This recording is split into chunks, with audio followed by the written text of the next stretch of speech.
नमस्ते शेतकरी मित्रांनो, मी श्रीनाथ पवार. आज बघा ना आपण कापूस प्लॉट. चला मग हे बघू शेतकरी मित्रांनो, कापूस प्लॉटमध्ये आपण आलेलो. पूर्ण म्हणजे जवळपास 1 एकर प्लॉट आहे. कापसाची क्वालिटी बिलिटी मारे एकच नंबर आहे शेतकऱ्यांनी.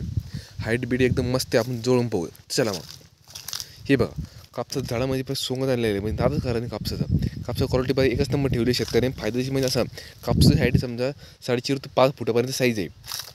5 फुटाचं झाड आहे समजा, तर आपल्या डोक्याच्या वर देईन की कपाशी आहे. पण क्वालिटी पाहिजे एकच नंबर ठेवली. कापूस करायचा आहे शेतकऱ्याचं नाद करू नये. हे बघ शेतकरी मित्रांनो, याला काय लागलेलं आहे. आता काय लागले, फुलं बिलं बोलणार काय बरेचसे बंद आहेत. हे 2-2.5 महिन्यामध्ये ओके निघायला चालू होईल. हार्वेस्टिंग याची चालू होऊन जाईल. हे बघा, हे कायऱ्या दिसू शकतो आपण. रसदार असे कायऱ्या झाड बी क्वालिटी म्हणजे कायऱ्या जवळपास म्हणजे आपण मोजल्या तर 10-15-20 कायऱ्या असू शकतात. सध्या म्हणजे सुरुवातीला इतका भारी कापूस आहे. याचं उत्पादन मित्रांनो एकच नंबर निघणार आहे. उत्पादन निघणार म्हणजे इथं निघणार म्हणजे एकदम अतिउत्तम आहे. आणि या व्हरायटीचं नाव आहे रॅम्बो. ही सर्वात लवकर निघणारी वाण आहे. म्हणजे फटाफटा फुटायला सुरुवात होती आणि लवकर मोकळं करू शकतो आपण. पण क्वालिटी बार बी एकच नंबर आहे. रॅम्बोचं नाद करून नये.